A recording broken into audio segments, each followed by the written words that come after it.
오늘 하나님의 말씀을 함께 나누겠습니다. 첫 주 말씀이라서 제가 참 많이 하나님 앞에 기도하고 묵상하고 그렇게 묻고 그랬어요. 그런데 이 말씀은 사실 상당히 좀 어려운 말씀에 속하고 또 그리고 이걸 좀 더 많이 묵상하고 연구하고 이러면요 상당히 깊은 계시들이 나올 수 있는 그런 말씀이에요. 그래서 제가 주님께 기도하면서 그랬어요. 이 말씀을 좀 나중에 설교하면 안 될까요? 이렇게 제가 얘기를 했더니 주님이 이제 어제 그런 말씀 하시더라고. 그거는 그때 따로 또 주님이 말씀하시는 게 있고, 이제 이 말씀을 가지고 첫 주 메시지를 해라. 이런 이제 마음을 저에게 메시지를 주셔서 이제 오늘 이 메시지를 하게 됐습니다.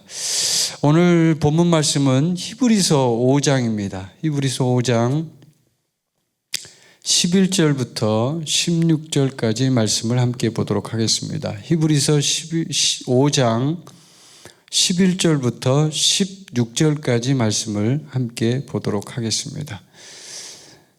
자, 오늘 메시지는 여러분이 이제 첫 주 메시지이기 때문에 또 집중해서 좀 들으시면 좋을 것 같고요. 그리고 이 메시지는 멜기세덱에 대한 메시지입니다. 멜기세덱에 관한 계시인데 사실은 상당히 좀 신비로운 인물이죠. 이 인물이. 그래서 오늘 좀 여러분과 함께 이 멜기세덱에 관한 계시에 대해서 함께 좀 은혜를 나누려고 하는데요. 11절부터 16절까지 14절까지죠. 14절 제가 말을 잘못했네요. 14절까지 같이 읽도록 하겠습니다. 시작. 멜기세덱에 관하여는 우리가 할 말이 많으나 너희가 듣는 것이 두나무로 설명하기 어려우니라. 때가 오래되었으므로 너희가 마땅히 선생이 되었을 터인데 너희가 다시 하나님의 말씀의 초보에 대하여 누구에게서 가르침을 받아야 할 처지이니 단단한 음식은 못 먹고 젖이나 먹어야 할 자가 되었도다. 이는 젖을 먹는 자마다 어린아이니 의의 말씀을 경험하지 못한 자요 단단한 음식은 장성한 자의 것이니 그들은 지각을 사용함으로 연단을 받아 선악을 분별하는 자들이니라. 아멘. 아멘. 여러분은 인생을 살면서 어떤 사람들을 만나고 또 어떤 사람들과 친하게 지내고 또 어떤 사람들을 통해서 영향을 받았습니까? 참 인간 속에 어떤 인간관계, 특히 인간과의 만남 상당히 중요한 일입니다. 오늘 이 본문에 나오는 멜기세덱이라는 인물, 참 신비로운 인물 중에 하나입니다.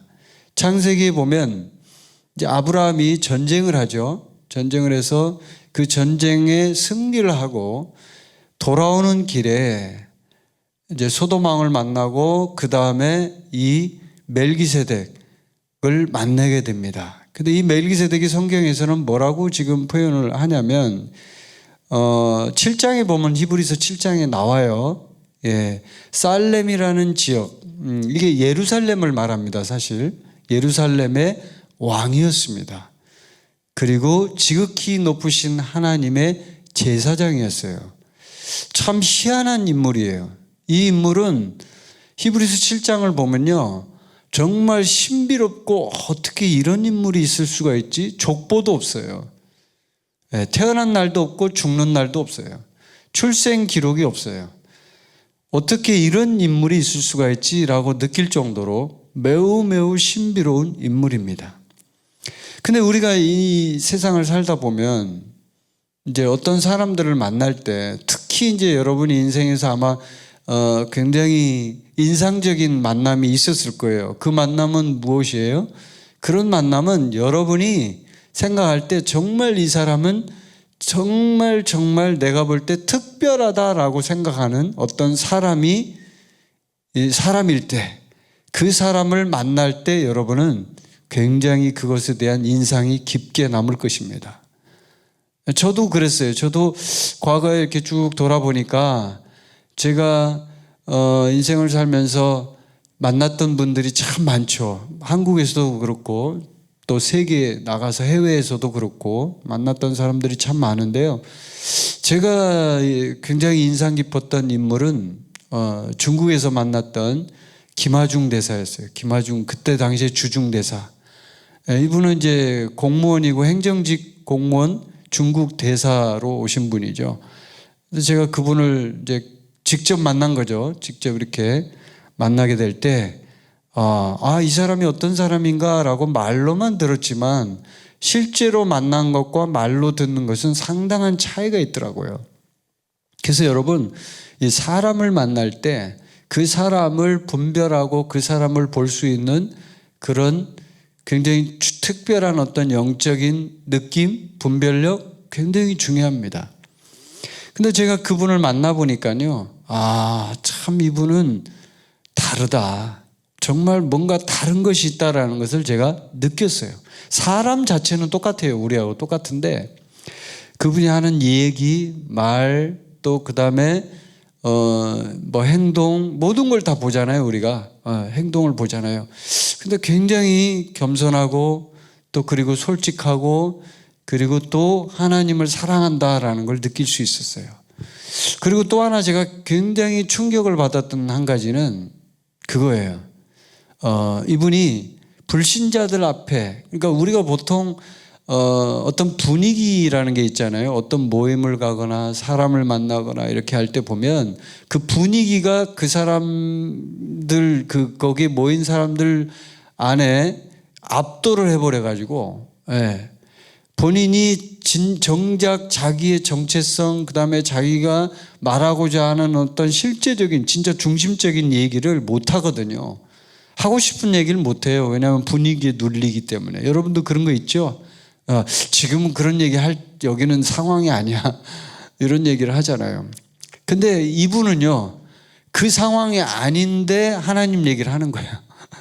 그래서 제가 그 모습을 보면서 상당히 충격을 받았어요. 이럴 수도 있구나. 하나님의 사람은 이렇게 해야 되는구나 하는 걸 제가 느끼게 됐고, 물론 제가 선교사로서 중국에 갔기 때문에 저도 그렇게 살아야 하고 저도 그렇게 행동해야 하는 사람이에요.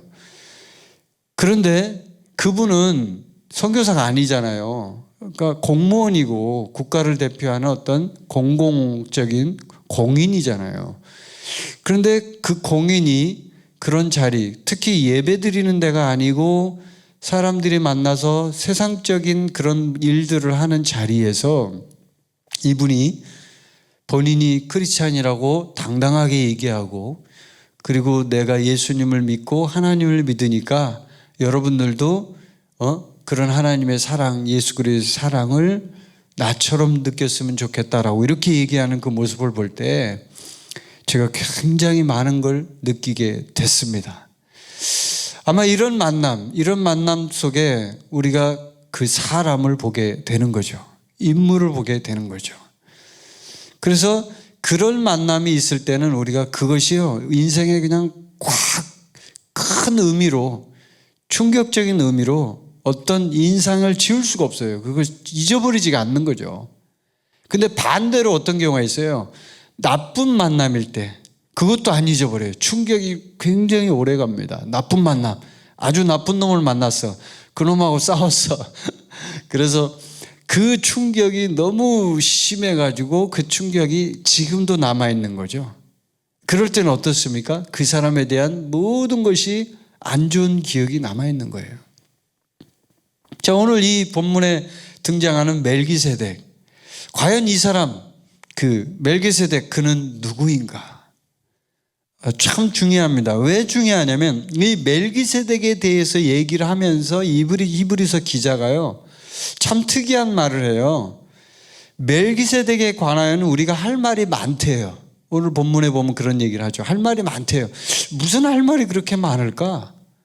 그 할 말을 이제 7장에다 써놨어요. 근데 사실은 7장도 멜기세덱에 대한 얘기를 사실은 100% 다 표현한 건 아니에요. 제가 볼 때. 상당히 많은 얘기를 하려고 노력을 했지만 멜기세덱에 대해서 100% 완벽하게 우리에게 확실하게 딱 얘기해 주지는 못해요. 왜 그러냐면 그 멜기세덱을 예수님과 함께 같이 다 클로즈업을 시켜가지고요. 교차를 시켜서 예수님을 얘기하려고 하는 거니까 멜기세덱에 대한 얘기는 조금 덜 하게 된 거죠. 근데 오늘 이 히브리서 5장 11절 말씀에 보면 멜기세덱에 관하여는 우리가 할 말이 많다라고 하면서 뭐라고 얘기를 하냐면 너희가 듣는 것이 둔하다는 거예요. 그래서 설명하기가 어렵다는 거예요. 이게 무슨 얘기예요? 굉장히 이게 지금 그 유대인 성경에서는 뭐라고 말하고 있냐면 우리는 이것에 대해 할 말이 많지만 여러분이 알아듣는 것이 둔하기 때문에 설명하기가 어렵습니다. 이렇게 번역을 했어요. 설명하기가 굉장히 어렵다는 거예요. 왜? 알아듣기가 힘들다고 생각을 하는 거죠. 그 이유는 뭐예요? 그 이유는 12절에 보면 나와 있어요. 때가 오래됐는데 지금 오래됐다는 거예요. 근데 너희가 마땅히 선생이 될 정도로 그 정도로 너희들이 지금 많이 좀 이렇게 경지에 올라가서 성장을 해야 될 텐데 너희가 다시 하나님의 말씀의 초보에 대하여 기초라는 얘기예요. 베이직, 기초에 대해서 누구에게서 가르침을 받아야 할 그런 처지라는 거예요. 그건 무슨 얘기냐면 지금까지 시간을 많이 쓰고 네가 지금 하나님 말씀도 공부했고 영적 성장을 위해서 훈련도 받았고 그리스도의 군사훈련 과정도 막 하고 6개월 동안 훈련도 받았고 다 했는데 근데 내가 지금 너를 보니까 그렇게 했는데도 마땅히 네가 지금 그 정도 돼야 되는데 아니라 이거예요. 말씀의 초보에 대하여 가르침을 다시 받아야 할 것 같아 라고 얘기하는 거예요. 근데 이 얘기를 하기 전에 중요한 건 멜기세덱에 관하여 라는 말을 한다는 거예요. 이게 뭘까? 참 궁금해지는 거예요.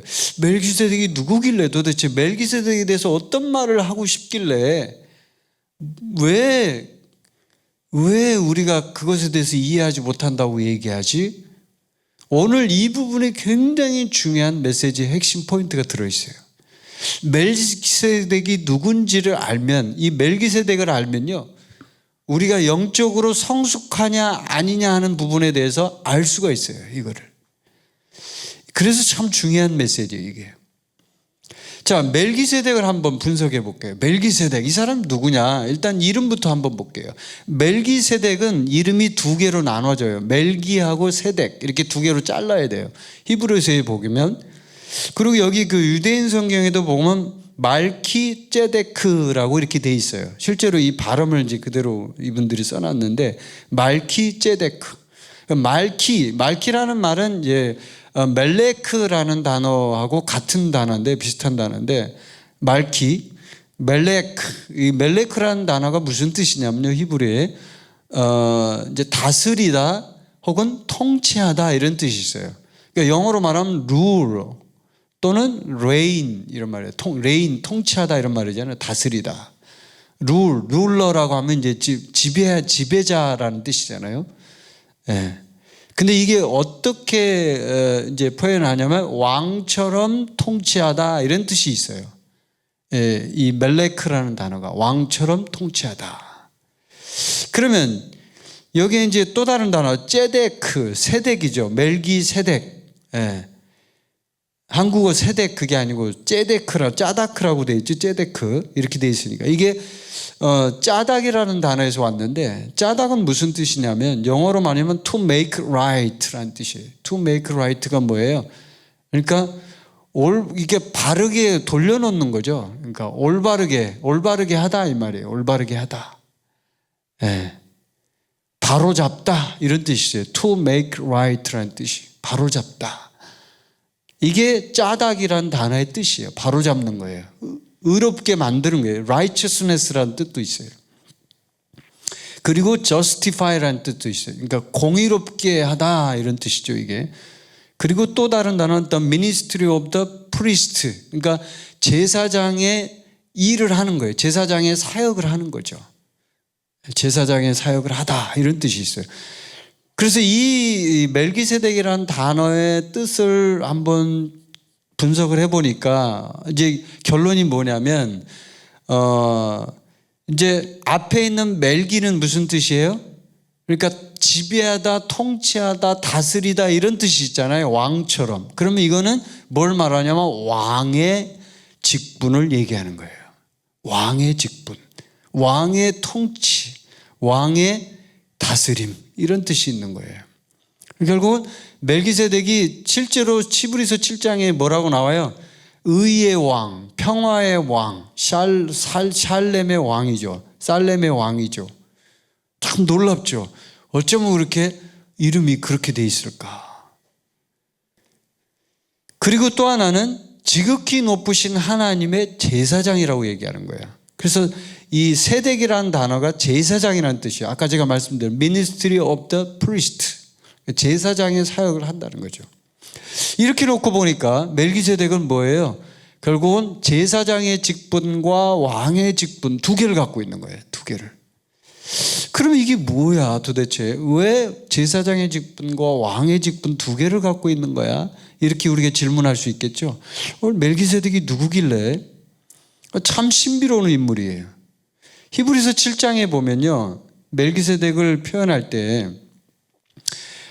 멜기세덱은 살렘의 왕이요 지극히 높으신 하나님의 제사장이라 하면서 여러 왕을 쳐서 죽이고 돌아오는 아브라함을 만나 복을 빌었다 이렇게 돼 있죠. 그러면서 2절에 보면 아브라함이 모든 것의 10분의 1을 그에게 나누어 주니라.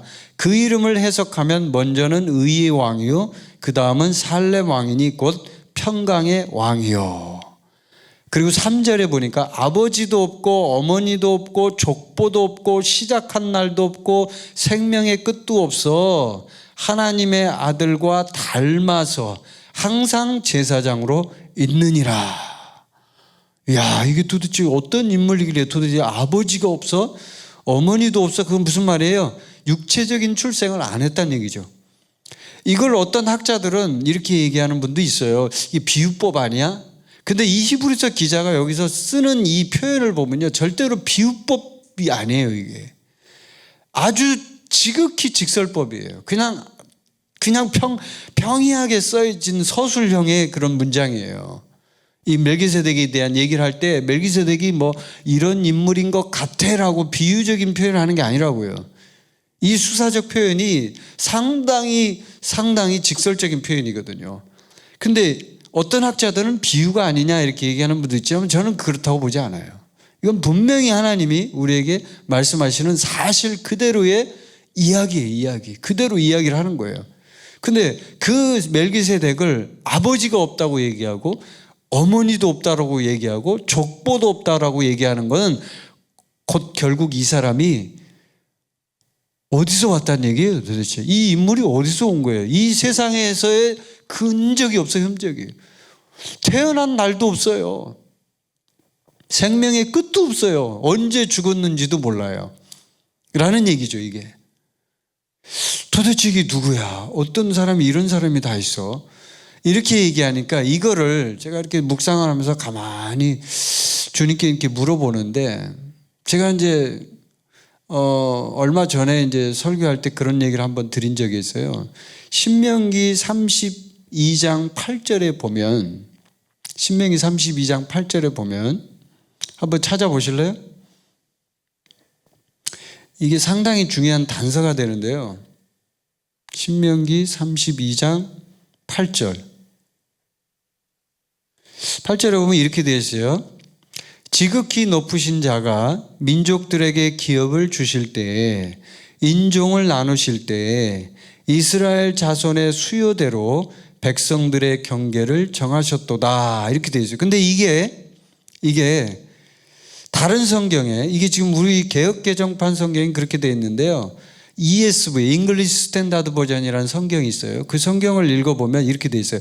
When the Most High gave to the nations their inheritance, when He divided mankind, He fixed the borders of the peoples according to the number of the sons of God. 이렇게 되어 있어요. 좀 어렵죠? 영어를 갑자기 하니까 막 머리가 혼란스럽죠? 근데 이걸 해석하면 쉬워요. When the most high, 아주 지극히 높으신 분이 gave to the nations their inheritance. 그러니까 각각의 어떤 나라들에게 유업을 주는 거예요. 지금 지극히 높으신 분이 유업을 줘요. 근데 유업을 줄 때 동시에 when he divided mankind, 그러니까 인종들, mankind, 어떤 인종, 인류의 어떤 족속 이런 얘기죠. 인종들을 지금 나누는 거예요. divided, 나누는 거예요. 지금 나누는데 he fixed the borders of the people 이렇게 되죠. 그러니까 그 인종들이 결정을 하는 거예요. border라는 얘기는 어떤 경계라는 뜻이거든요. 경계, border, 경계, 이런 경계들을 정해서 살 수 있는 지역을 한정시켜서 딱 만들어 놓는 거예요. 지금 그 얘기예요. 근데 그 people, he fixed the border of the peoples according to the number of the sons of God. 그러니까 하나님의 아들들의 숫자대로, 그 숫자만큼 according, 따라서라는 뜻이잖아요. 오늘 영어 공부하는 거 아니에요. 근데 어쨌든 이걸 정확하게 여러분 설명을 해드려야 되니까, 따라서 그 숫자대로, 백성들의 그 숫자대로, 하나님의 아들들의 숫자대로 백성들의 경계를 정했다 이거예요. 그러면 이게 무슨 말이냐면 하나님의 아들의 숫자가 중요하다는 얘기죠. 그렇죠. 그러니까 백성들의 경계를 정할 때, 그 어떤 인종을 나눌 때 하나님의 아들들의 숫자가 중요하다는 얘기를 말하는 거예요. 이건 지금 이제 ESV는 사회사본이나 그 다음에 70인역 성경에 있는 그걸 그대로 갖고 와서 여기다 번역을 한 거거든요. 근데 지금 우리 개역개정판 성경은 이스라엘 자손이라고 이렇게 번역을 했잖아요. 틀린 거예요, 이건 지금. 왜 안 맞아요? 앞뒤 문맥을 한번 보세요. 이렇게 보면 절대로 이게 안 맞아요. 이게 무슨 얘기인지 이해를 할 수가 없어요. 이스라엘 자손들의 수요를 정한다는 이 당시의 상황을 한번 보세요. 이게 언제 얘기를 하는 것 같아요, 여러분? 이게 지금 언제 얘기를 지금 모세가 이 노래를 하면서 이걸 표현하는 건데 언제 얘기를 하는 거예요? 옛날 얘기를 하는 거예요. 모세 시대 때 얘기를 하는 게 아니에요, 지금. 그 언제 얘기를 하는 걸까요? 네. 이 창세기에 나오는 지금 바벨탑 사건을 얘기하는 거예요, 지금 이게. 그러니까 바벨탑 사건이 무슨 사건이에요? 인간이 하나님과 같아지려고 탑을 쌓고, 그리고 그 탑을 통해서 하나님의 자리를 찬탈하려고 하는 정도로 심각한 위협이 될 때 그 인간들이 하나님을 향하여 대적하는 상태까지 간 거예요. 그때 하나님이 바벨탑을 일으키는 이 인간을 보면서 그때 어떤 징계를 내리시나요? 인간에게 이 언어에 대한 부분을 혼란을 시켜갖고 언어가 다르게 만들어 버렸어요. 언어가 전혀 달라. 지금까지는 같은 언어를 썼고 같은 지역에 살았고 경계가 없었어요. 없었는데 갑자기 하나님 혼란하게 만들면서 인종을 나누시는 거예요. 그게 지금 이 신명기 32장 8절에서 표현하는 이 표현이에요. 굉장히 정확하게 표현하고 있는 거예요. 아주 정확하게. 그래서 지극히 높으신 하나님이 그 나라들을 정해갖고 민족들, 인종이라는 어떤 개념을 두면서 민족들을 전부 나눠버린 거예요. 그리고 그 민족들에게 어떤 것들을 주었어요. 근데 그 유업을 주실 때 중요한 그 핵심 연결고리 단서가 뭐냐면 하나님의 아들들이에요. 하나님의 아들들의 숫자에 따라서 나눴다는 거예요. 그러면 이걸 다른 말로 하면 무슨 얘기냐면, 그러면 이게 지금 그런 하나님의 아들들이라는 존재가 누구인지에 대한 생각을 해봐야 되겠죠. 하나님의 아들들이 누구예요 도대체? 우리 그리스도인이에요? 지금 여기서 말하는 하나님의 아들들이요? 아니죠. 바벨탑 사건 때는 예수님이 오시지도 않았어요. 심지어는 유대인들도 없었어요. 그때는 유대인이란 존재 자체가 없을 때예요. 근데 하나님의 아들들이 뭐예요 이게? 그래서 성경 신학자들은 이 하나님의 아들들을 셈족이 아니냐 이렇게 얘기해요. 혹은 천사가 아니냐 뭐 이렇게 여러 의견들이 있어요. 천사라고 하는 분들이 많죠. 대부분이 엔젤. 근데 성경에서는요 하나님의 사자 혹은 천사 이 표현과 그 다음에 하나님의 아들이라는 표현을 명확하게 구분해서 씁니다. 절대로 하나님의 천사를 하나님의 아들이라고 표현하지 않아요. 히브리서 1장에도 보면 하나님의 아들과 하나님의 천사는 다른 표현으로 나와요. 아예 달라요. 그러면 이 하나님의 아들들이 누구야? 라는 질문이 되는 거죠. 누구야 도대체 이 하나님의 아들들이? 근데 제가 우리 아내하고 그 전에 얘기를 나눴던 게 있었어요. 우리 아내가 이 부분에 대해서 물어보기도 했고, 우리 또 아들하고도 얘기를 해봤고. 근데 이게 하늘에 천상에 가면 존재들이 있어요. 그 천상의 존재들이 누구냐면요, 군대라고 표현해요. 그게 열왕기상에서는 군대라는 표현을 쓰는데, 네, 그 군대가요 천사이기도 하지만 또 한편으로 보면 영적인 존재라고 표현을 해요. 그게 영적인 존재. 그러니까 그 표현을 쓰는 이유는 단순히 천사라고만 표현할 수 없는 무엇이 있는 거예요. 이걸 엔젤이라고 그냥 딱 부러지게 엔젤, 천사 이렇게 표현할 수 없는, 앙겔로스라는 단어를 많이 쓰거든요, 천사를. 근데 그렇게만 표현할 수 없는 게 있는 거예요. 그럼 누굴까요? 그걸 이제 저희 아내는 이제 하나님의 아들들이라는 표현으로 본 거예요. 하나님의 아들들은 하늘에 있는 영적인 존재예요. 누군지는 잘 몰라요. 근데 어쨌든 그 하나님의 아들들이 결국은 이 땅으로 내려온 거예요. 왜요? 그 하나님의 아들들의 숫자대로 백성들의 경계를 정했기 때문에. 자, 이렇게 놓고 보니까 이제 다시 한번 창세기로 한번 가봅시다. 창세기 가면은 14장에 한번 펴보세요. 자, 창세기 14장.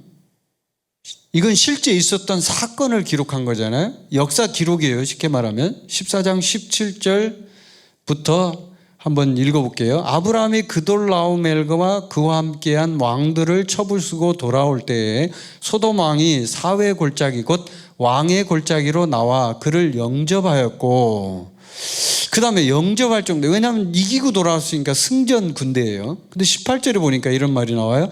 살렘 왕은 지금 현재 예루살렘을 말합니다. 살렘 왕 멜기세덱이 갑자기 어떤 사람이 갑자기 툭 튀어나왔어요. 멜기세덱이 떡과 포도주를 가지고 나왔어요.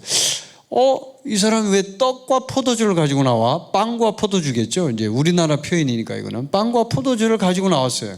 그는 지극히 높으신 하나님의 제사장이라는 거예요. 제사장. 이렇게 표현을 하는 거예요. 창세기에 이 모세가 이걸 썼잖아요. 모세가 이 제사장이라고 얘기를 하는 거예요. 감히 어떻게 멜기세덱을 제사장이라고 해? 레위지파도 아닌데 이렇게 볼 수 있죠.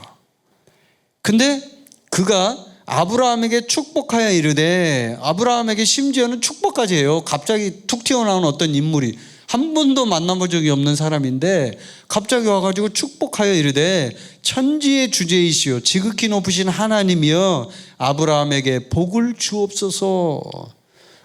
뭐야? 축복하는 권위가 있나 봐. 축복권이 있네. 하나님께 기도를 하네.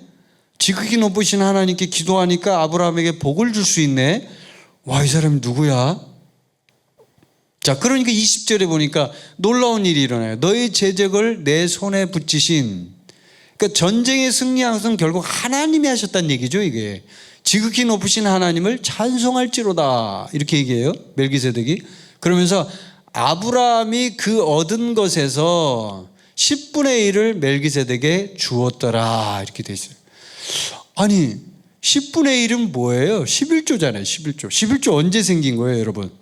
11조는 구약시대에 이스라엘 백성이 이제 지파들을 나눠서 제사를 드리고 대제사장이 있고 이럴 때, 그때 레위지파는 분깃이 없잖아요. 땅을 못 받았어요. 그래서 멜기세덱이 레위지파에게 이스라엘 백성들이 11조를 줬다고요. 근데 그 10분의 1을 멜기세덱이 줬다는 얘기예요. 뭘 의미해요, 이거는? 멜기세덱은 진짜 제사장이라는 얘기예요. 이해되세요? 진짜 제사장이라는 얘기예요. 그리고 떡과 포도주, 빵과 포도주를 가지고 나왔다는 건 뭐예요? 어디서 많이 본 것 같은 느낌 들죠? 빵과 포도주 어디서 많이 써요, 이거를? 뭐 할 때 써요, 우리가? 왜 대답을 못 하세요? 여기 사람이 없어서 그렇죠? 예, 빵과 포도주는 우리가 지금 성찬할 때, 우리 신약에서 성찬할 때 쓰는 물건이잖아요. 근데 그걸 멜기세덱이 가지고 나왔다 이거예요. 지금 아직 유대인들도 생기기 전인데, 아브라함이 있었다는 얘기는 유대인이 아직 시작이 되지도 않았을 때잖아요. 아브라함이 이제 조상이니까요. 근데 그 아브라함이 떡과 포도주를 가지고 나온 멜기세덱을 만났다는 거죠.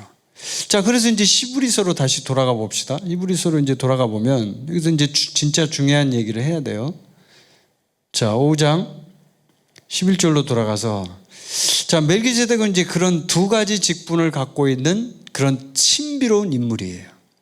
근데 그 멜기세덱은 예수님과 비슷해요. 매우 비슷해요. 그래서 이 멜기세덱은 예수님을 나타내기 위한 특별히 등장한 인물이다라고 학자들이 많이 얘기를 하는데요. 저는 그렇게 생각하지 않아요. 멜기세덱은 멜기세덱만의 고유의 정체성이 있어요. 근데 그 정체성을 그대로 끌어와서 예수님이 히브리서 기자를 통해서 표현하는 거죠. 그래서 그 예수님이 멜기세덱의 반차를 따른 대제사장이다 이렇게 표현합니다. 반차, 계열을 따랐다 이런 말이에요. 근데 이게 하나 굉장히 중요한 문제가 발생을 해요. 예수님을 이제 우리가 얘기할 때 예수님은 어떤 그 지파 출신이에요? 어디예요? 어디? 유다 지파예요. 유다 지파. 예수님은 절대로 레위 지파 소속이 아니에요. 아브라함의 후손이고 다윗의 후손이에요. 그래서 성경에서는 유다 지파의 사자라고 표현합니다. 예수님을. 예수님은 유다 지파예요. 그러면 예수님은 왕으로서의 기능, 그러니까 왕을 이어받은 어떤 혈통적인 어떤 그 왕적인 기능, 직분, 이거는 충분히 가능한 거예요. 그래서 예수님은 유대인의 왕이다라는 표현을 씁니다. 실제로 돌아가실 때도 이 십자가 위에 유대인의 왕 이렇게 써 있었어요. 그게 문제가 없어요. 왜냐하면 유다 지파니까요. 진짜로 유다 지파의 후손이에요, 예수님이. 근데 하나 문제가 있어요. 왕은 해결이 됐어요. 왕, 통치자, 지배자라는 문제. 근데 예수님이 레위 지파는 아니에요. 그러면 제사장이 될 수가 없어요. 성경의 구약의 표현으로 보면요, 레위 지파가 아닌 사람은 절대로 대제사장이 될 수가 없어요. 아론의 후손이어야만 돼요. 모세의 후손이어야만 된다고요. 모세와 아론이 레위 지파였거든요. 그러면 이걸 어떻게 해결을 하지? 이게 문제인 거예요. 이게 그 문제를 해결하기 위해서 멜기세덱을 보낸 거예요, 하나님이. 할렐루야. 얼마나 신비로워요, 이게. 이 성경을 보면요, 깜짝 놀래요. 어떻게 창세기에다가 이런 일을 딱 집어넣어갖고 갑자기 툭 튀어나온 어떤 한 사람을 여기다 끼워넣은 것 같지만 아니에요. 예수님을 표현하기 위해서, 예수님께 연결시키기 위해서, 멜기세덱의 반차를 따른 대제사장이 되게 하기 위해서 멜기세덱은 반드시 여기에 등장해야 되는 거예요. 근데 그것을 어떻게 그럼 예수님께 연결을 시켰는가? 신약시대 예수님의 연결되는 그 포인트를 보면요, 그거예요. 여러분 한번 보세요. 예수님이 태어나서 30년 동안 몫으로 일을 했어요. 자, 몫으로 일을 하고 예수님이 3년 동안 사역을 하시기 전에 맨 처음 뭘 했어요? 맨 처음 뭘 했냐면 요단강에 가서 침례를 받았어요. 물에 들어갔다가 나왔어요.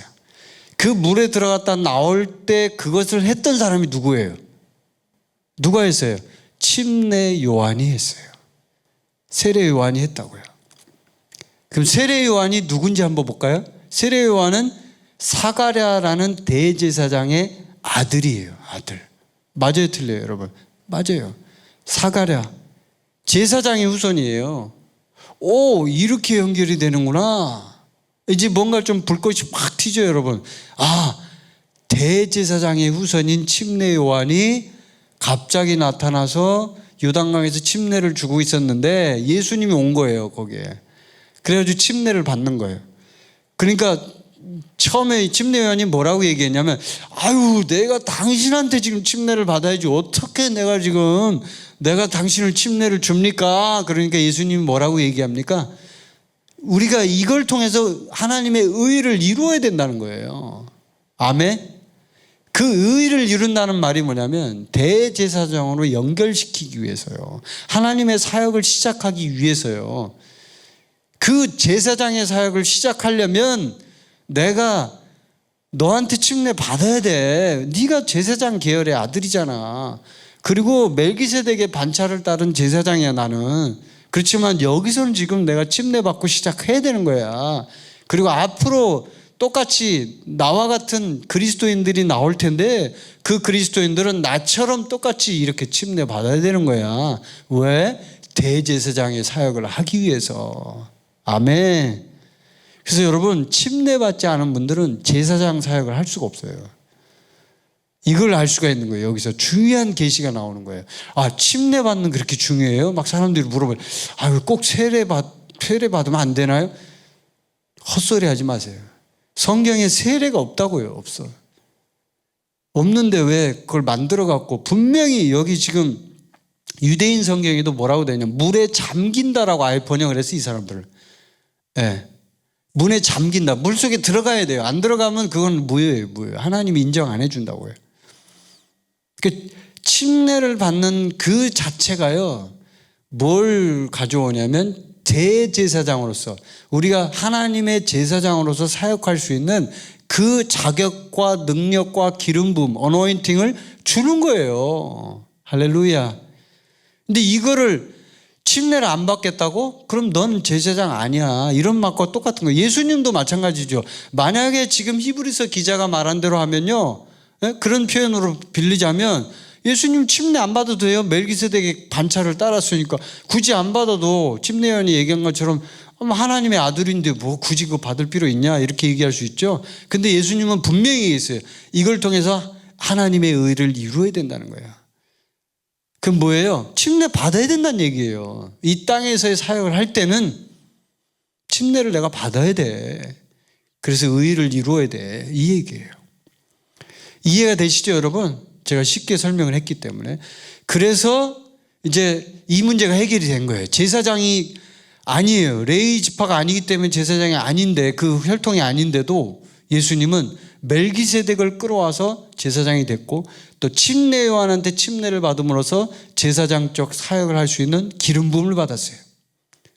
자, 그런데 여기서 이제 중요한 게 있어요. 자, 지금부터 이제 잘 들으세요. 예수님은 그렇게 해서 이제 제사장의 사역과 왕의 사역을 다 이제 합법적으로 할 수 있도록 이걸 받은 거예요. 문제가 없어요. 이제 아무런 문제가 없어요. 율법적으로도 문제가 없고 다 할 수 있도록 하나님이 다 그렇게 해놨어요. 신기할 정도로 하나님이 그런 배치를 다 해놓은 거예요. 왕으로서, 유다 지파의 후손으로서 그렇게 하게 했어요. 그런데 여기서 이제 보니까 본문 말씀을 돌아가서 히브리서 5장에 보니까 13절에 보니까 13절을 한번 다시 한번 읽어봐야 돼요. 13, 14절이 참 중요해요. 이걸 우리가 이제 영적인 성숙을 향해 나아갈 때, 이게 멜기세덱과 영적 성숙이 굉장히 밀접한 관련이 있거든요. 이걸 풀어내야 돼요. 이 계시가 와야 여러분이 영적 성숙을 할 때 중요한 단서들을 알게 되는 거예요. 어떻게 해야 영적으로 성숙한 거야? 하는 부분. 자, 13절 한번 읽어봅시다. 시작. 이는 젖을 먹는 자마다 어린아이니 의의 말씀을 경험하지 못한 자요. 자, 젖을 먹는 자, 어린아이예요. 어린아이는 젖을 먹어요. 우유를 먹어요. 젖을 먹어요. 단단한 음식을 못 먹는다는 얘기죠. 자, 근데 그 젖을 먹는 어린아이를 이 성경에서는 뭐라고 표현하냐면 의의 말씀을 경험하지 못한 자라고 표현을 해요. 그러니까 유대인 성경에서는 뭐라고 번역했냐면 의에 관한 말씀을 적용한 경험이 없는 사람이라고 표현해요. 의에 관한 말씀을 적용한 경험이 없다 이거예요. 그래서 첫 번째, 성숙하다, 성숙하지 않다라는 것을 이렇게 가늠할 수 있는 가늠자예요. 이게 가늠자. 두 가지가 나와요. 여기서 13절에는 의에 관한 말씀을 적용한 경험이 나오는 거예요. 굉장히 중요하죠. 이게 여기 뭐야? 그러면 의에 관한 말씀이 뭔데 그걸 적용한 경험이 없다라고 말하지? 이게 뭐지? 의에 관한 말씀이 뭐지? 제가 그 전에 이제 이렇게 케네스 해긴 목사님 통해서 공부할 때는 이 의에 관한 말씀을 의의 말씀, 믿음의 말씀이라고 이렇게 배웠어요. 근데 그거는 그분들이 그냥 자기들이 해석하고 싶은 대로 끌어와서 한 얘기고, 그거는. 근데 여기서 말하는 의에 관한 말씀은 의라는 게 뭐예요? 의. 아까 우리가 공부를 했잖아요. 의. 의는 올바른 거예요. righteousness예요. 그리고 바로 잡는 거예요. 그리고 제사장적인 사역을 하는 거예요. 아멘? 여기서 지금 불꽃이 튀기셨습니까? 계시가 왔습니까? 제사장적인 사역을 해야 의가 오는 거예요. 그럼 뭐예요? 더 깊이 들어가 보면 제사장적인 사역은 결국은 죄에 대한 문제를 해결하는 거예요. 속죄를 하잖아요. 속죄. 대속 이런 말을 쓰죠. 네, 대속. 그리고 이 제사를 드릴 때 보면은 번제도 있고 속죄제도 있고 속건제도 있고 화목제도 있고 그러잖아요. 여러분이 알잖아요. 그 제사들. 그럼 그런 제사들이 다 뭐 때문에 하는 거예요? 이 죄 문제를 해결해서 완전히 깨끗하게 하려고 하는 것도 있지만 화목제 같은 경우에는요. 관계 회복도 있는 거예요. 관계 회복. 그래서 제사장적 사역이 일어난다는 것은 의에 관한 말씀을 적용한 경험이라는 얘기를 할 때 제사장적인 사역을 할 수 있는 그런 말씀, 그런 능력, 그런 경험 이런 모든 것들 포괄적으로 여기다 녹여놓은 거예요. 히브리서 기자가. 이제 이해가 되시죠? 제사장적 사역. 그러니까 아까 멜기세덱이라는 말이 성숙과 관련이 있다 그랬잖아요. 멜기세덱은 성숙과 밀접한 관련이 있어요. 이걸 말을 하고 싶은데 알아듣지를 못하니까 지금 못한다는 얘기거든요. 지금 이 말이. 그럼 뭐냐 이거죠. 멜기세덱이. 두 가지예요. 의에 관한 말씀. 결국 제사장적인 사역. 멜기세덱은 어떤 직분을 갖고 있었냐? 제사장이었어요. 제사장. 지극히 높으신 하나님의 제사장이었다고요. 근데 그 제사장은요, 의에 관한 말씀, 아까 제가 말씀드렸, 풀어줬다는 짜닥이라는 단어를 보니까 to make right, 바로잡다, to justify, 공의롭다, the ministry of the priest, 제사장적인 사역을 하다, 이런 뜻이 있다고 제가 그랬잖아요. 그러니까 제사장적인 사역을 해야만 의에 관한 말씀을 적용한 경험이 생긴다는 얘기예요. 결론적으로 말하면. 제사장적인 사역이 그럼 더 우리가 지금 얘기했죠. 얘기하면 뭐예요? 죄를 사하는 거예요. 죄를 사하는 거예요. 그리고 그 죄에 대해서 확실하게 해결할 수 있는 완전한 제사장적 사역을 해야 되는 거예요. 그 완전한 제사장적 사역 누가 했어요? 그거를 예수님이 한 거예요. 예수님이 단 한 번의 제사를 통해서 영원한 제사를 끝내버린 거예요.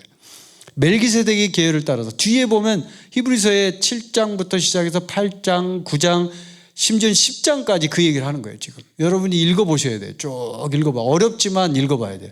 그게 전부 제사장적 사역이에요. 그 제사장적인 사역을 하는 사람이 의에 관한 말씀을 적용한 경험이 생기는 거예요. 이해가 되시죠 이제? 네. 그럼 제사장적 사역이 이렇게 중요하군요. 그걸 못하면 성숙한 자가 아니군요 하는 걸 알 수 있는 거죠. 왜냐하면 성숙의 기준이 멜기세덱을 가지고 얘기를 하면서 얘기를 했으니까 지금 이분이 히브리서 기자가. 그래서 의에 관한 말씀은 여러분이 분명히 기억해야 될 것은 제사장과 관련이 있다 이렇게 기억하면 돼요. 제사장과 관련이 있구나.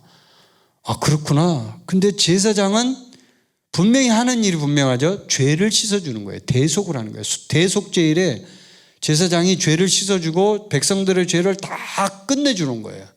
이걸 해결해 주지 않으면 안 되는 거예요. 그래서 대제사장은요, 결국은 뭐냐면 하나님 앞에서 굉장히 의로운 사람이잖아요. 의인이에요, 의인. 그러니까 의인에 관한 분명한 말씀의 계시도 있을 뿐만 아니라 또 한편으로는 제사장은요, 죄를 사해주는 권세가 있는 거예요.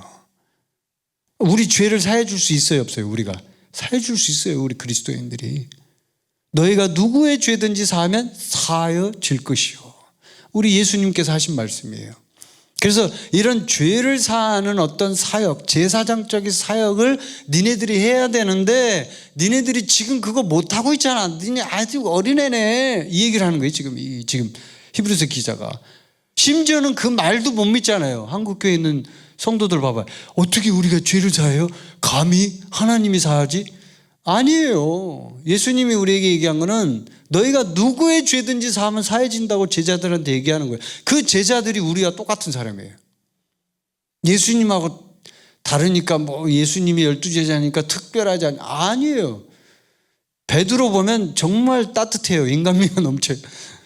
막 3번 부인하고 엊그제까지 지금 예수님하고 완전히 동고동락하고 1등 제자 아닙니까? 1등 제자인데 그냥 눈 뜨고 그냥 보는 앞에서 그냥 거짓말해. 그냥 모른데 3번이나 얼마나 따스합니까? 우리하고 아주 비슷해요. 아주 비슷해.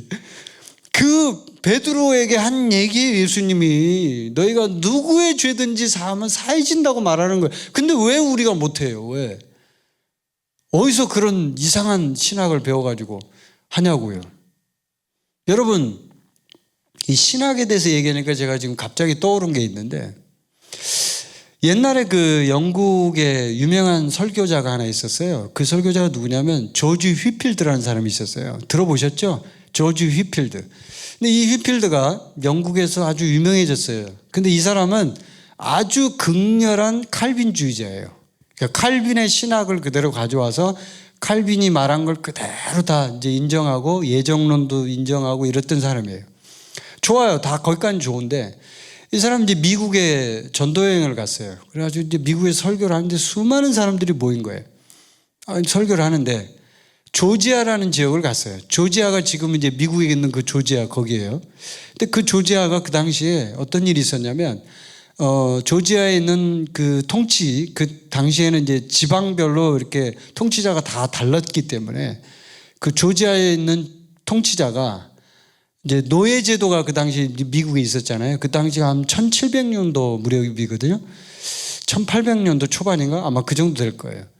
근데 노예제도가 아직도 존재할 때인데 그 조지아 지역만큼은 이 통치자가요, 노예제도를 싫어했어요. 크리스찬이었고 본인이 굉장히 싫어했어요. 왜냐하면 흑인들일지라도 인간이기 때문에 하나님이 존귀 여기신다 이렇게 믿었기 때문에, 하나님을 사랑하는 사람이었기 때문에 인간도 사랑해야죠. 인간을 막 이렇게 무시하고 이렇게 하면 안 되잖아요. 그래서 이 사람이 그 법을 통과시켜가지고 노예제도를 폐지시켰을 때예요. 그때가. 폐지시켰는데 갑자기 이제 이 조지 휘필드가 조지아에 이제 부흥 집회로 온 거예요. 설교를 하는데 수많은 사람들이 모여 있는데 거기다 대고 뭐라고 얘기냐면, 여기 조지아는 노예제도를 폐지했다는 거예요. 이거는 이거 아니다고. 노예제도 다시 회복시켜야 된다고. 여러분, 제가 지금 한 말이 믿겨지지가 않죠?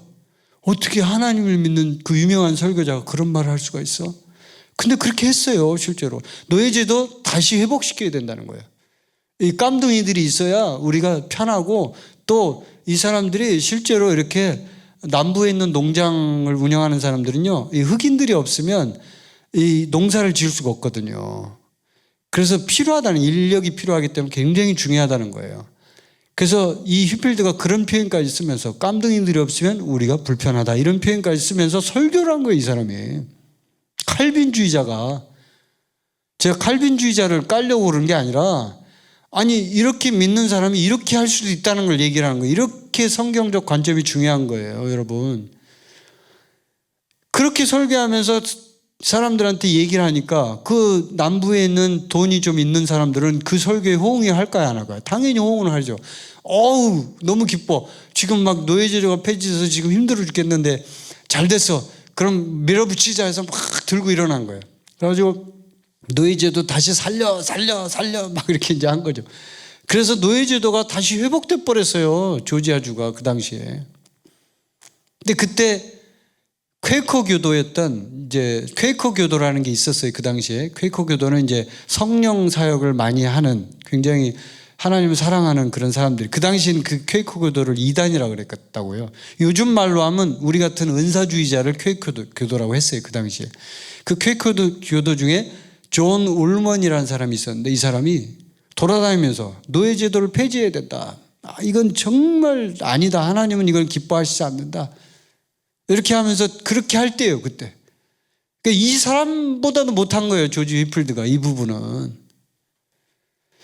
제가 이 얘기를 왜 하냐면요, 보세요. 성경을 볼 때 우리는 성경에 있는 기록된 말씀을 보기도 하지만요, 그 퀘이커 교도를 창시했던 조지 폭스라는 그 사람은 뭐라고 얘기했냐면, 이 성경은 하나님께서 쓰신 책이다. 근데 이 성경의 저자는 성령님이다. 여러분 믿으십니까?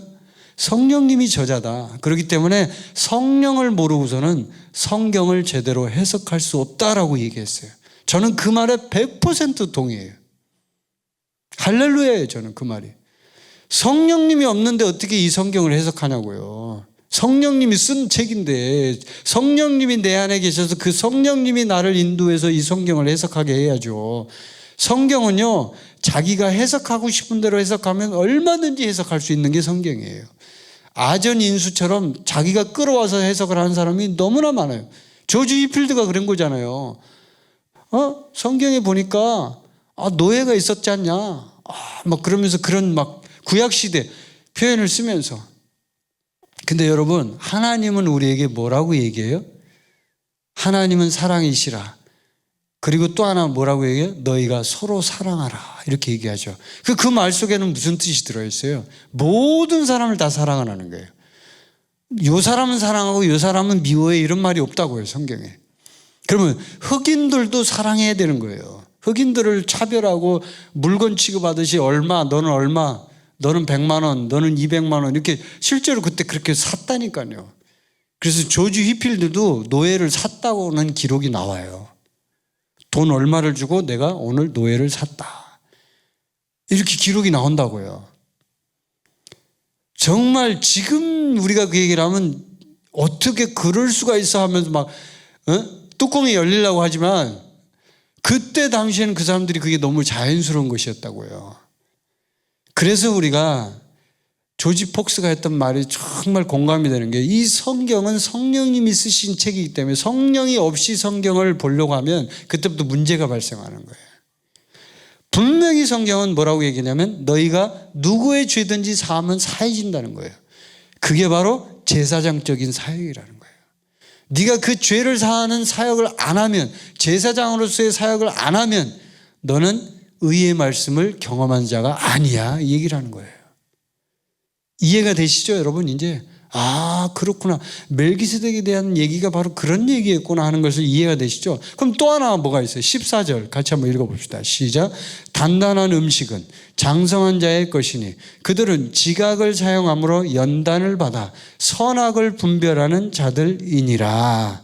아멘. 자, 여기서 히브리서 기자가 표현합니다. 단단한 음식이 나와요. 장성한 자가 이 음식을 먹을 수 있어요. 이 음식은 뭐냐면 지각을 사용함으로, 어떤 감각기관이 있어요. 이 감각기관이 뭔지는 여기 표현이 안 돼 있어요. 그러나 그 감각기관은 분명히 영적인 감각기관이에요. 확실히 알 수 있는 거예요. 영적인 감각기관을 사용해서 연단을 받는 거예요. 훈련한다는 얘기예요, 이게. 그래서 여기서 유대인 성경에서는 뭐라고 표현하겠냐면, 단단한 음식은 지속적인 훈련을 통해 선과 악을 분별하는 능력을 가진 성숙한 사람들을 위한 것입니다. 이렇게 번역했어요. 정말 아멘이에요. 지속적인 훈련, 그러니까 연단, 훈련이죠, 훈련. 지속적인 훈련을 통해서 선과 악을 분별하는 능력이 있는 이것이 바로 이 단단한 음식에 해당되는 거예요, 이게. 이게 뭐예요, 그러면 이게 뭘까? 보니까 멜기세덱으로 비춰봐야 돼. 이건 이 계시를 볼 때 왕의 직분이에요. 이게 바로 왕의 직분, 왕의 사역이에요. 왕의 사역? 왕의 사역은 뭘 하는 거예요, 도대체? 선과 악을 분별하는 능력이 뭘까요? 선과 악은요, 옳고 그름이 되기도 하고, 또 한편으로 보면요, 하나님의 세계에서 볼 때는 분명한 기준점이 있어요. 마귀 거냐, 하나님 거냐. 또 다른 전쟁의 차원으로 보면 하나님 편이냐, 마귀 편이냐. 자, 이걸 분별할 수 있는 능력, 그것은 훈련을 통해서만 주어진다는 거예요. 그러니까 지속적인 훈련을 통해서 하나님 편이냐, 마귀 편이냐를 분별하는 능력을 기르지 않은 사람은 단단한 음식을 못 먹는다는 얘기예요. 결국은 이건 어떻게 표현할 수 있냐면, 자, 왕의 사역을 아까 우리가 배울 때 왕의 사역은 뭐라고 했어요? rule or reign as king 이렇게 되어 있거든요, 영어로. 그러면 왕으로서 통치하다, 다스리다라는 얘기. reign이란 말은 굉장히 강력한 단어거든요. reign, 통치하다, 지배하다 이런 말이 있어요. 이게 다스리다. 이렇게 다스리는데, 다스릴 때 한번 왕의 위치를 생각해 보세요. 왕은 다스릴 때 어떤 걸 가지고 다스리는 거예요? 그냥 나가가지고 홍길동이가 나가가지고 막 사거리에서 외치면서 니네들 내 말 들어, 안 들으면 다 죽어, 이렇게 한다고 듣습니까, 사람들이? 저 미친놈 그러죠. 만약에 나가서 누가 얘기하면 그렇게 사람들이 막 욕을 할 거 아니에요. 그런데 누가 얘기하면 말을 들어요? 갑자기 문재인 대통령이 나와서 사거리에 지금 여기 길거리 사거리에 나타났어요. 차 위에 딱 탔어요. 그래가지고 나타나서 마이크를 딱 들고 여러분 제 말을 들으십시오. 들을까요, 안 들을까요? 당연히 듣죠. 오, 여기 대통령이 왔구나. 그래. 무슨 말 하는지 한번 들어봐야 되겠다. 그럼 뭘 말하냐면 권위를 말하는 거예요. 권위. 그러니까 왕의 사역에는 영적인 권위가 들어있는 거예요. 그래서 이건 우리가 뭘 하라는 얘기냐면 왕처럼 그 권세, 권위를 너희들이 알고 그 권위를 쓰라는 거예요. 근데 그 권위를 쓸 때 분명하게 너희들이 알아야 될 것은 선과 악을 분별하는 능력이 있는 상태에서 너희들이 해야 된다는 거예요. 왕으로서의 권위는 내세웠는데 예를 들어서 이럴 수 있죠. 전혀 분별력이 없어. 이게 선인지 이게 악인지 몰라. 그러면 국민들이 어떻게 반응이 될까요? 시간이 지날수록 어떻게 될까요? 저 왕은 정말 분별력 없네, 이렇게 얘기하겠죠. 그럼 국민들이 점점 저 왕 이상해, 이렇게 되겠죠. 그래서 성경은 우리에게 그렇게 얘기하는 거예요. 단단한 음식은 선과 악을 분별하는 능력이 있을 때 그 단단한 음식을 먹을 수 있는 상태가 된다는 걸 말하고, 그 다음에 왕으로서의 사역을, 통치자로서의 사역을 해야 되기 때문에 왕의 사역은 결국은 분명하게 하나님께서 우리에게 주신 그 감각기관, 영적인 감각기관을 훈련함으로 인해서 우리가 분별력이 더 강해진다는 걸 얘기해요. 아멘. 네, 그 사역을 하라는 거예요. 그 사역. 그 사역에 있어서 우리가 로마서에 보면 이런 말씀이 있어요. 한 사람의 범죄로 말미암아 사망이 그 한 사람을 통하여 왕노릇하였은즉 더욱 은혜와 의의 선물을 넘치게 받는 자들은 한 분 예수 그리스도를 통하여 생명 안에서 왕노릇하리로다. 아멘. 뭐예요? 생명 안에서 왕노릇하는 거예요. 왕노릇하는 것은 예수님을 통해서 우리에게 주어진 권위예요. 왕이 된 건 예수님 때문에 주어진 거지, 예수님이 아니면 우리는 그 왕으로서의 권위가 없다는 얘기예요. 그러면 예수님의 사역을 할 때, 예수님의 그 분별력을 가지고 영적인 지각을 가지고 사역을 할 때 우리는 생명 안에서 왕노릇하는 거예요. 아멘. 아멘. 그래서 우리가 훈련을 해야 되는 거예요. 훈련. 선과 악을 분별할 수 있는 훈련. 그래서 훈련 중에 가장 중요한 훈련이 뭐냐면 영적 성장을 할 때예요. 이걸 제가 묵상하면서 이제 깨달은 건, 정말 중요하구나. 선과 악을 분별할 수 있는 능력을 키워야 돼요, 우리가. 그 능력을 훈련하면 할수록 우리는 더 분명해져요. 그래서 여러분, 가장 우리가 성령 사역을 할 때요, 많이 대두되는 얘기가 뭐냐면 이거예요. 예언 사역을 하는 분들도 그렇고 음성 듣기를 하는 분들도 그렇고 전부 다 많은 혼란을 가져오고 힘들어하는 게 뭐냐면 저 사람이 하는 음성 듣기가 맞아? 틀려? 이런 얘기들. 이게 바로 이 부분과 연결되어 있는 거예요. 선과 악을 분별하는 능력은 어떻게 볼 수 있냐면 멜기세덱의 사역을 통해서 우리가 이게 지금 오늘 계시를 받아서 가져오는 거잖아요. 멜기세덱은 선과 악을 분별하는 능력이 있었을까요, 없었을까요? 분명히 있었어요. 있었고 그 선과 악을 분별하는 능력을 통해서 예루살렘이라는 지역을 평화의 왕으로서 통치를 했어요. 살렘의 왕, 평화의 왕, 의의 왕이라는 뜻이거든요. 그러면 그 예루살렘 지역의 그 당시에 당시의 사람들의 어떤 그런 구전, 어떤 그런 소문, 이런 것들을 통해서 보면 그 기록이 지금 이제 창세기에 나와 있는 거니까 그걸 갖다가 지금 히브리서 기자가 그대로 표현한 거잖아요. 그 표현으로 보자면 그 멜기세덱은요, 그 당시 소문이 난 거예요. 이 사람은 진짜 통치를 잘해. 살렘 왕이야, 의의 왕이야, 평화의 왕이야 라는 뜻이에요. 통치를 잘했다는 얘기는 그만큼 백성들이 평안하고 안전하고 우리 왕을 최고로 여겼다는 얘기예요. 우리 왕 진짜 좋은 분이야, 정말 믿을만해 라는 얘기예요. 그 얘기는 뭐냐면 결국은 우리에게 이걸 비춰봐야 되죠. 이게 지금 성숙한 자에 대한 얘기를 하는 거니까. 우리가 의의 왕으로서, 평화의 왕으로서, 생명의 왕으로서 통치를 한다는 얘기는 결국은 우리가 그만큼 그런 능력이 있는 사람이 될 때 의의 왕으로서 사역을 한다는 얘기예요. 아멘? 네. 그럼 의로운 자가 돼야 된다는 얘기예요. 의인이 돼야 된다는, 실제 의인. 그 의인이 된다는 기준이 성경에서는 뭐라고 얘기하냐면 선과 악을 분별하는 능력이라는 거예요. 아멘? 이게 분명히 있어야 뭐가 의인지 선인지 악인지를 알아야 적어도 선의 기준에 따라 살 거 아니에요. 그 기준을 모르는데 어떻게 선의 기준에 따라 삽니까? 첫째는 알아야 되는 거죠.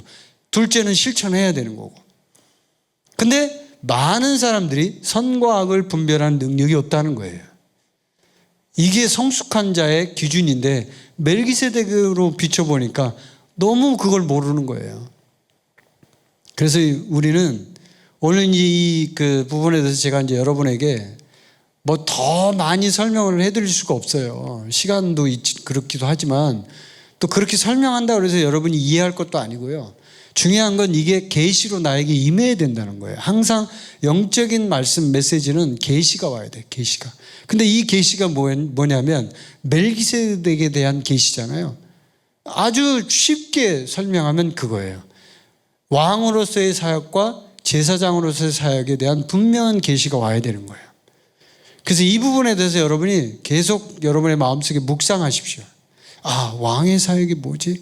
내가 왕의 사역을 해야 되는구나. 왕의 사역을 해야만 내가 성숙한 자가 되는구나. 이렇게 이해하시면 돼요.